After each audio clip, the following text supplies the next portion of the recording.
Everybody, I have something really cool to review today.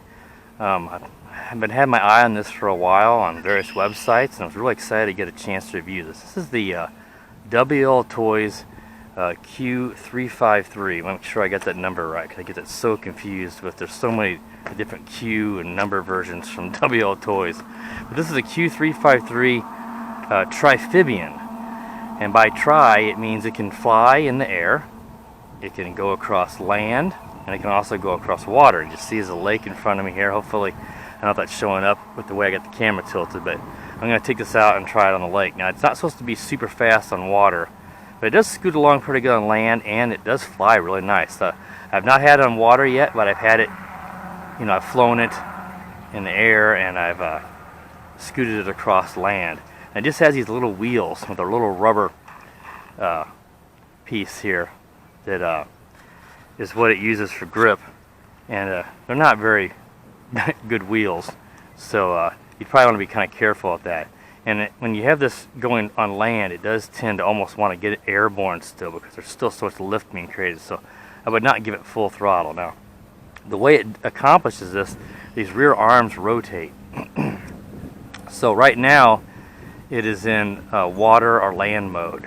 When you go to air mode, these arms will go back and it'll be like the front, and then you can fly it like a regular quadcopter.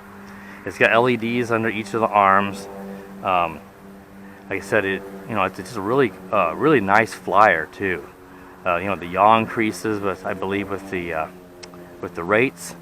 The flight time and drive time is somewhere in the 5 to 6 minute range, but sometimes it can be closer to 6 to 7. So it depends on how you fly it and whether you're on the land or on the ground, because it could vary somewhat, because when you're in the air, I think you're going to probably use more battery power than on the land, even though you are still spinning all the sets of props. But let's see, it has a built-in Lipo battery. It's a 7.4 volts, a 2S.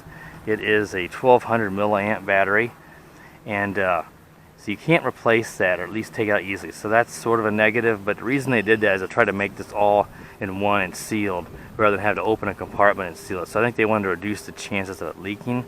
To access that, you have to pull this rubber piece up, and there's a balance port plug right here. And then that right next to it's just the on and off switch. And it uses a very standard looking WLTOYS 2S Lipo charger, but it has this balance port plug attached to it, and you have to plug that into the craft, and then you plug it into the wall, and then that charges it. The green light will come on, the red light, and it'll it'll go out one of the lights whenever it's fully charged. It takes about 2 hours to charge up the built-in Lipo. Like I said, the drive or run time is around 6 to 7 minutes, actually. 5 to 6 sometimes, but 6 to 7 is a more accurate time. Now you want to make sure you get this rubber boot or seal firmly into place before you take off, in case this would get water in there. This is to help protect everything, the components, and keep water from getting into the battery. I don't know what would happen if this thing capsized, because I think you're going to be in trouble because of the props. It doesn't have any self-riding, but if you're just careful, this doesn't go too quick, supposedly on water, which I haven't tested yet. It should be fine. Let's see. Let's go over the control. It comes with a full set of spare. Uses these tri-blade props, so it gives it a little more lift and a little more push on land. So it comes with a full set of those, and it comes with a Phillips screwdriver. So not a whole lot of accessories. The controller is a real standard WLTOYS type controller. It has these three here, and this top right button are your rates: 20, 40, 60, 80, and 100%. This one here is to turn your LEDs on and off, and a long press will do a 1-key return. And the bottom right button here is for a headless mode. These trims are fully functional. Now the top left here, this is to switch the arms between land and water mode, and then have it go all the way back to air mode. The top right is a bit interesting, because when you're on land or water, your controls are going to change. You'll want them to. So what it does is this actually lets it switch to controls. So when you're in the air, you have normal throttle, yaw, pitch, and roll. But whenever you hit it again, it switches to a land mode, which would be like an RC car mode, where you've got your throttle and your right-left turning. So you want to make sure you don't hit this when you're in the air, because I did it a few times and all of a sudden my controls got goofy. And at first I was like, I forgot what this was. And I was like, is this headless mode? Because I was like, but it didn't quite feel like it. But then I figured it out. And because the instruction manual, the interpreted English is not that great. So what you do is you just make sure that you're in the correct mode when you take off. I think it will always take off with the, depending on where the arms are forward or not, what mode it takes off. But just you may have to test it out first before you take off to make sure you're in the correct mode. Because on the ground, you know, it's not a big deal if you're in the air mode. It just won't be as easy to drive. But in the air, you'll be all goofed up in your controls if you don't have it in a proper mode, so that where this is your roll and your pitch. So I think that covered everything there. What I'm going to do is I'm going to take it over here and try to drive it a little bit on the pavement. I'm going to tilt my camera up a little bit more so we can see. And I'm going to try to drive it here for a moment, and then I'll try to take it into the water and the air. I may try to fly it out, put it in the water, and go. Just got to make sure you remember to switch the modes, obviously, with the arm. So overall, this is really neat, and I think it's going to be a really big seller from WLTOYS. I think this is going to be really, really popular, and I've not seen many reviews out yet, so I hope that you find this review helpful. So we'll be back here shortly for the drive and flight portion of the review, so stay tuned. We have the WLTOYS Triphibian all bound up here to the controller. I've got it, it's on air mode right now. I'm going to show you how to switch it to the ground mode. One other thing I forgot to mention, to calibrate the gyros is down and to the right. It's going to be really difficult in the daytime to see those LEDs flash though. Let's see if we can look at the LEDs here. They are green in the front and red in the back. I think I forgot to mention the colors of the table review also. There's a little bit of wind here today, but it's not too bad, so it should be no problem. We will keep it in the higher rates. So I'm going to start out in the land mode. So what I'm going to do is I'm going to press this upper left button, and you'll see those. It's really cool. Let me put it back down so you can see it. Back. That's air mode. That's land and water mode. All right. So I believe the controls are set for the car and water mode. We'll go ahead and show you here. So I'm just going to give it a little throttle. And yeah, see, I can turn, and it kind of hops around. As you can see, it's a lot of lift still being created. But that is really neat. I thought the land mode would be a complete joke, but it actually is kind of cool. It's not real smooth, as you can see. All right, now there's no way of doing reverse in this either. So, if you get this in the water and you get it up against something, you just want to make sure at that point you're just going to have to take off and fly. You're not going to be able to back it up. Same way on the land mode too. You can't back it up because obviously you'd have to flip the direction, reverse the direction of the props to do that, which it doesn't have the ability to do. So to move the air the opposite direction. So let's see if I hit this upper right button. Now the controls, now my right stick controls, see, doesn't do anything. But when I flip it, now look, now it does. Hopefully that's showing up. No control. Now I have control like a car. So that's the mode you want to be in for the land and the air. So let's go ahead now and switch it and take it up here and fly it up. So I'm going to switch modes to the air mode. It flies really, really nice. Surprisingly nice. And that is in 80%.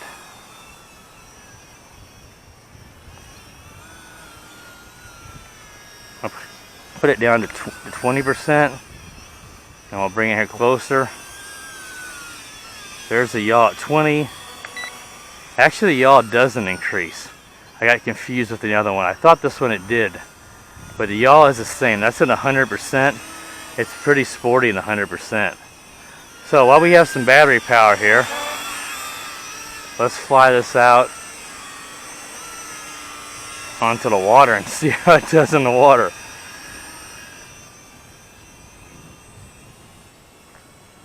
I'm gonna walk over here to the dock now that it's not occupied like it was a while ago by somebody, and that way hopefully I can see a little better here what I'm doing.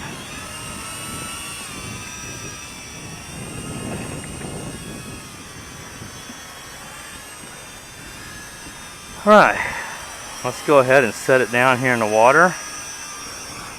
I see it's floating. Let's switch it to water mode. I'm going to hit the upper right here to switch it now that I have the you know, the boat or car controls. It is getting, you can see there a little bit of these waves pushing from right to left are tending to hit the propellers some. But it seems to have no problems.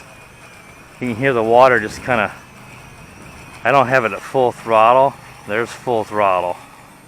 And now it kind of wants to take off, which I find kind of odd. It does this on the ground too. I'm going to go ahead and switch it to air mode and take off so we don't,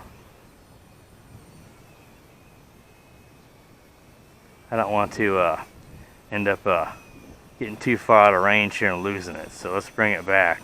But it's just cool that you can fly it right out of the water like that.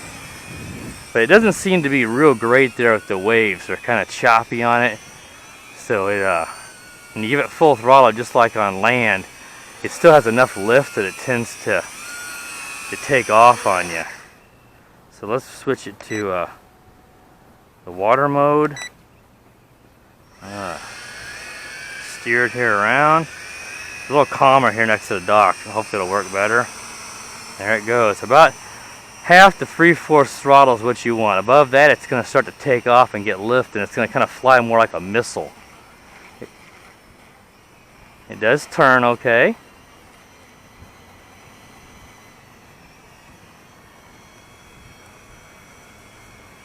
Like I said, at full throttle, you can kind of take off and get into the air, but you're not going to be able to fly it fully like a quadcopter at that point. Overall, I think this is a really neat thing. I think it's a little bit more than a novelty. It works okay. Like I said, the propellers are getting hit some by the little bit of waves here today. But it seems to go okay. You can see it turning there. It's not capsizing.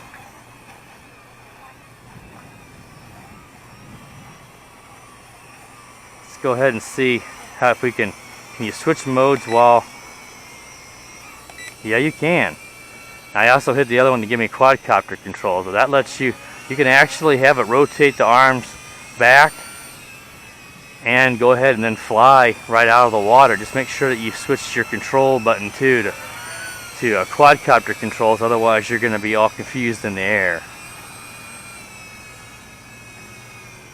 Like I said, it has headless mode, 1 key return, so if you just want to fly as a quadcopter. Let's land it here on the ground. Bit of a rough landing there, but that was my fault. I'm going to switch it back to the land mode, switch the controls back to the car. You can see here a little smoother pavement here. It moves along pretty good, actually. It's surprising how well it moves. But like I said, once you're in the grass like this or anything, you're not going to be able to go through that. You're going to have to keep it on smooth pavement, or then fly out of the grass if you get into it. And see, it moves along surprisingly well.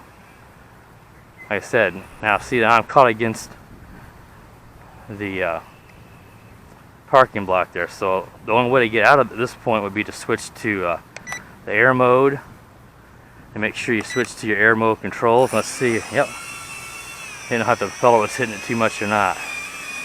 So it just has one yaw, so I was mistaken on that. But it's not a bad yaw, and it really flies nice. Fights wind decently, you know, especially in 100% rate.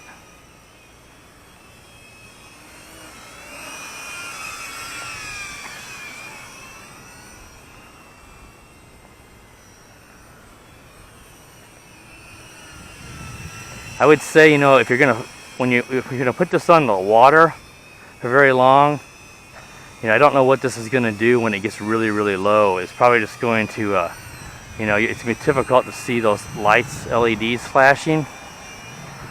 So I would suggest if you start out on the water, and then, you know, put your timer on your smartphone for like 4 minutes or so, and then bring it in and just do it on land mode and air mode. So right now I don't have any flashing LEDs, so my battery is still good, but I don't want to get it stuck out there in the water and have it reach the LVC. And hopefully you'd be able to fly out, but you don't know how quickly that battery is going to drop. But it is a 2-cell, it's a decent amount of battery, a nice good sized battery. So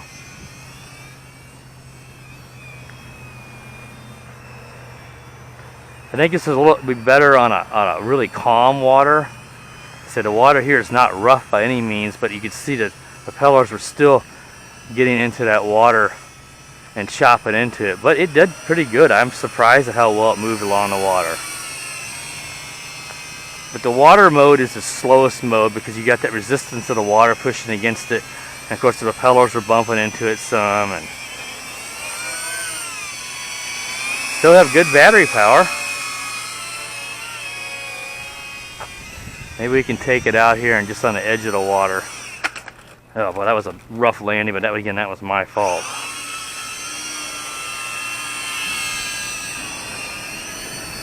Just try to get it right on the edge of this water here. Fly it up here and switch modes again. Switch to the boat controls. It looks like I might be getting an LVC, so that might be a good time to then switch back to the air mode and fly it out of here. Let's see. Yes, I am. So, I was able to see the LEDs. They're not always easy to see, but I was able to there, so that's good. So I knew to go ahead and switch it out. So that's why I would suggest that if you get the LVC like I just did, you know, since it's slow in the water, switch it to the air mode, fly it back to shore so you've got enough battery power. You're going to move a lot quicker through the air than you are on the water. So obviously your land mode, your safest, there's no concerns there if your battery goes low. But definitely suggest switching back to the quadcopter mode if you see it. And I was able to see it. I didn't know if I'd be able to see the LVC there. It kind of depends on the glare and the angle in the water. But overall, this is really, really neat. There is a coupon code in the description here to get I think it was $8 off, but I'm not 100% sure, to drop this price down more from the sponsor. So if you're interested in buying this, $8 off really, you know, any little bit off helps. So anyway, overall really cool. I do like this Triphibian a lot, and I think this will be a big seller from WLTOYS. So thanks a lot for watching, and be sure to subscribe for more videos, and have a good day. The power of the dark side.